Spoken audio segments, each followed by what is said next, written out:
YouTube is one of the best apps that you can download for your TV. Well, in today's tech video, I'm going to show you 3 different ways of how to install YouTube on your Roku device.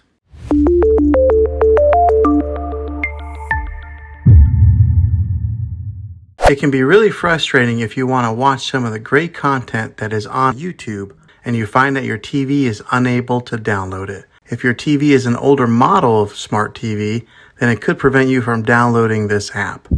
So the way that I'm going to show you how to install YouTube will be able to work on any model of TV on any year of TV. You just have to have an HDMI port on your TV to plug into. I recommend getting a Roku stick or an Amazon Fire Stick. Both of these media streaming players have the capability of download YouTube. You then use a Roku or Fire Stick as your main streaming player, which bypasses the operating system on your TV. If you want to spend a little more and get a more robust device that gives you a few more options, then take a look at the Apple TV 4K. All these devices plug into the HDMI port on your TV, no matter how old it is, no matter what model it is. I've had great luck with all these streaming players, and I'll put links in the description down below of where you can get one of them. Well, hopefully this video was helpful for you. If it was, go ahead and click a thumbs up on it. Go ahead and subscribe to my channel. I make tech videos all the time, and I would love to have you back in the next one. Take care.